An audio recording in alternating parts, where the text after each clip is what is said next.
Family kitchen റെസിപ്പിയിലേക്ക് എല്ലാവർക്കും സ്വാഗതം. ഞാൻ ഇന്നിവിടെ മത്തങ്ങയും പയറും കൊണ്ടുള്ള എരിശ്ശേരിയാണ് തയ്യാറാക്കുന്നത്. അപ്പോൾ ആദ്യം തന്നെ നമുക്ക് പയറ് വേവിച്ചെടുക്കാം. അതിനുശേഷം ബാക്കി ഇൻഗ്രീഡിയൻസ് ഒക്കെ ചേർക്കാം. കുക്കറിലാണ് പയറ് വേവിച്ചെടുക്കുന്നത്. അപ്പോൾ ആദ്യം നമുക്ക് പയറ് വേവിക്കാം. അത് ഇന്നലെ ഒരു കപ്പ് പയറ് വെള്ളത്തിൽ കുതിർത്തതാണിത്. അപ്പോൾ നമുക്കിത് ആദ്യം ഉപ്പൊന്നും ഇടാതെ വെറുതെ വെള്ളം ഒഴിച്ച് വേവിച്ചെടുക്കാം.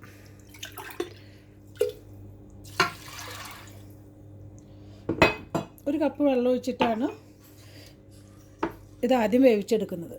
സ്റ്റവ് ഇവിടെ ഓൺ ചെയ്ത് വെച്ചിട്ടുണ്ട്. നമുക്ക് ഈ പയർ 2 വിസിൽ വരുന്നവരെ വേവിച്ചെടുക്കാം. പയർ ഇവിടെ വെന്തിട്ടുണ്ട്. ഒരു 2 വിസിൽ വന്നിട്ട് ഞാൻ ഓഫ് ചെയ്തതിന് ശേഷം ഒരു 3 മിനിറ്റ് കഴിഞ്ഞതിന് ശേഷമാണ് ഞാനത് തുറന്നിട്ടുള്ളത്. ഇനി നമുക്ക് ഇതിലോട്ട്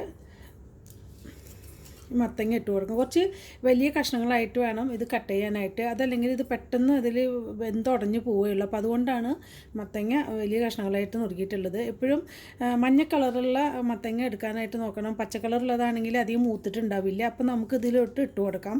ഇത് ഒരു ഏകദേശം 1 കിലോയോളം ഉണ്ട്. ഇത് നമുക്കിതിലോട്ട് മഞ്ഞൾപ്പൊടി ഒരു ചെറിയ 3/4 ടീസ്പൂൺ ഇട്ട് കൊടുക്കാം.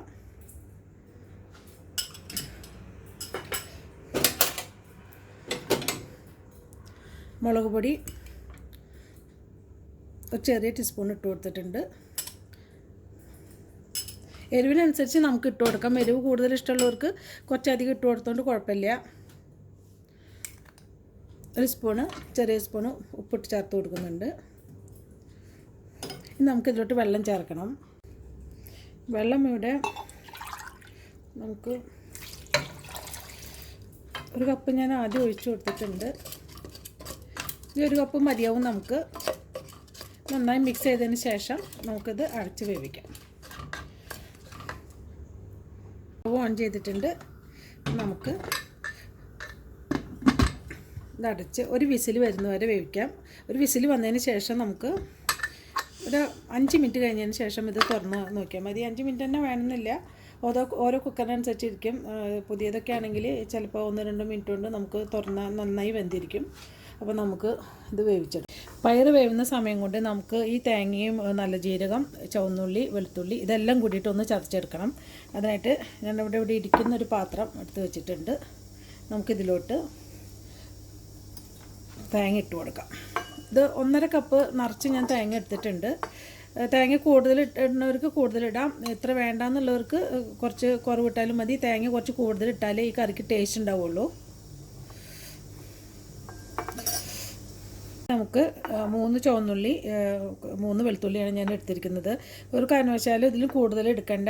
കാരണം ജസ്റ്റ് ഒരു ഫ്ലേവറിന് വേണ്ടി മാത്രമാണ് ഈ വെളുത്തുള്ളിയും ചുവന്നുള്ളിയും നമ്മൾ ചേർക്കുന്നത്. അപ്പോൾ അത് ശ്രദ്ധിക്കണം. നമുക്ക് ഇട്ട് കൊടുക്കാം. അതിന് ശേഷം നമുക്ക് നല്ല ജീരകം ഒരു ചെറിയ സ്പൂണ് നമുക്ക് ഇട്ട് കൊടുക്കാം. ഇത് ഉള്ളിയും ഒക്കെ നല്ല ജീരകം ഒന്ന് ചതഞ്ഞാൽ മതി. അപ്പം നമുക്കിത് നന്നായി ചതച്ചെടുക്കാം. 1 വിസിൽ വന്നിട്ടുണ്ട്. ഒരു 5 മിനിറ്റിന് ശേഷമാണ് ഞാനിത് തുറക്കുന്നത്. നമുക്ക് വെന്തോന്ന് നോക്കാം. ഇതിപ്പോൾ ഏകദേശം വെന്തിട്ടുണ്ട്. അപ്പോൾ ഇത് കയ്യിലോ എന്തെങ്കിലും വെച്ചിട്ടൊന്ന് ഉടച്ചു കൊടുക്കാം.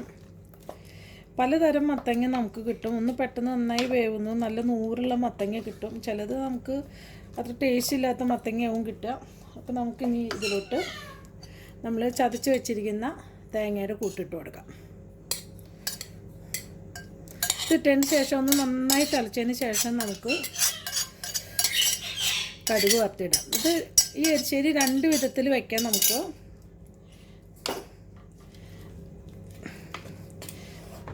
ഒന്ന് ഇതുപോലെ തേങ്ങ ഇതേപോലെ ചേർത്തിട്ട് നന്നായി തിളച്ചതിന് ശേഷം കടുക് വറുക്കുമ്പോൾ നമ്മൾ കുറച്ചധികം തേങ്ങ ഇട്ടിട്ട് കടുക് വറുക്കും.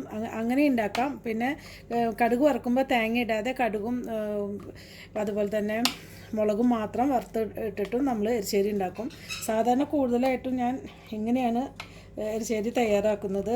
വല്ലപ്പോഴൊക്കെ കൂടുതൽ വറക്കുമ്പോഴും തേങ്ങ ഉപയോഗിക്കാറുള്ളൂ. അപ്പോൾ നമുക്ക് സ്റ്റവ് ഓൺ ചെയ്ത് ഇത് തിളപ്പിക്കാം. സ്റ്റവ് ഓൺ ചെയ്തിട്ടുണ്ട്. നമുക്കിതോട്ട് വയ്ക്കാം. ഇടയ്ക്കൊന്ന് ഇളക്കി കൊടുക്കണം. ഇതിൽ നേന്ത്രക്കായും കൂടെ വെക്കും. പക്ഷെ ഇപ്രാവശ്യം എനിക്ക് പച്ചക്കായ കിട്ടിയില്ല. നേന്ത്രക്കായ ഇട്ട് കഴിഞ്ഞാൽ ഇതിൽ നല്ല ടേസ്റ്റ് ഉണ്ടായിരിക്കും. ഒരു 5 മിനിറ്റോളം നന്നായി തിളയ്ക്കുന്ന വരെ നമുക്കിത് ഇളക്കാം. ഇടയ്ക്ക് ഇളക്കിക്കൊണ്ടിരിക്കണം. ഒരു 5 മിനിറ്റായി തിളച്ചുകൊണ്ടിരിക്കണു. ഇതിൻ്റെ ഈ വെളുത്തുള്ളിയുടെയും ചുവന്നുള്ളിയുടെയും ഒക്കെ പച്ചമണം നന്നായി മാറിയിട്ടുണ്ട്. തേങ്ങയൊക്കെ വെന്ത് കഴിഞ്ഞിട്ടുണ്ട്. ഉപ്പൊക്കെ കറക്റ്റാണ്. ചില മത്തങ്ങകൾക്ക് തീരെ ഒട്ടും മധുരം ഉണ്ടാവില്ല. അങ്ങനെ മത്തങ്ങ ഈ കറിക്ക് ലേശം മധുരം ഉള്ളതാണ് ഈ കറിക്ക് എപ്പോഴും ടേസ്റ്റ്. അപ്പോൾ ഒത്തിരി മധുരം വേണമെന്നുള്ളവർക്ക് ഒരു ചെറിയ സ്പൂണ് മധുരം ഇട്ട് കൊടുക്കാം. ഇതിൽ ഈ മത്തങ്ങയ്ക്ക് മധുരം ഉണ്ട്, അപ്പോൾ അതിൽ ഇട്ട് കൊടുക്കേണ്ട ആവശ്യമില്ല. നമുക്ക് സ്റ്റൗ ഓഫ് ചെയ്യാം. ചട്ടി ചൂടായിട്ടുണ്ട്. നമുക്കിതിലോട്ട് വെളിച്ചെണ്ണ ഒഴിച്ച് കൊടുക്കാം. ഒരു 3 ടേബിൾ സ്പൂണോളം വെളിച്ചെണ്ണ ഒഴിച്ച് കൊടുക്കാം. എന്നാലേ കറി ടേസ്റ്റ് ഉണ്ടാവുള്ളൂ. ചൂടായതിന് ശേഷം നമുക്ക് കടുക് പൊട്ടിക്കാം. വെളിച്ചെണ്ണ ചൂടായിട്ടുണ്ട്. നമുക്കിതിലോട്ട് 1 ടീസ്പൂണ് കടുക് ഇട്ട് കൊടുക്കാം.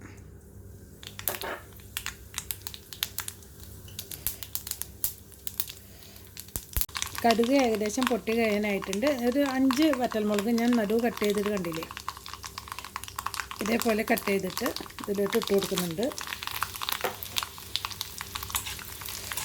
ഇനി നമുക്ക് വേപ്പില ഇട്ട് കൊടുക്കാം.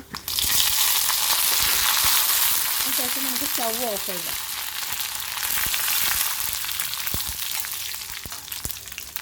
നമുക്ക് കറിയിലേക്ക് ഈ താളിച്ച കടുകും മുളകെല്ലാം ഇട്ട് കൊടുക്കാം.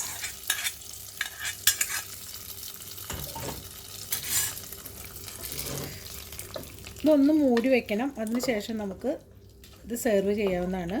ഇതെപ്പോഴും കുറച്ച് വെള്ളം ലൂസുള്ളത് നല്ലതാണ്. ഇത് കുറച്ച് തണുത്ത് കഴിയുമ്പോൾ ഇത് കട്ടയാവും. അതുകൊണ്ടാണ് കുറച്ച് വെള്ളം കൂടുതൽ പോലെ തോന്നിക്കുന്നത്. ഇത് വെള്ളം കൂടുതലൊന്നുമില്ല. അപ്പോൾ നമ്മുടെ വളരെ ടേസ്റ്റി ആയിട്ടുള്ള എരിശ്ശേരി, മത്തങ്ങയും പയറും എരിശ്ശേരി ഇവിടെ റെഡിയായി കഴിഞ്ഞു. നമുക്കിത് സെർവിങ് പ്ലേറ്റിലോട്ട് മാറ്റാം. നമ്മുടെ വളരെ ടേസ്റ്റി ആയിട്ടുള്ള എരിശ്ശേരി ഇവിടെ റെഡിയായി കഴിഞ്ഞു. ഇത് എല്ലാ വീട്ടമ്മമാർക്കും വെക്കാനൊക്കെ അറിയാം.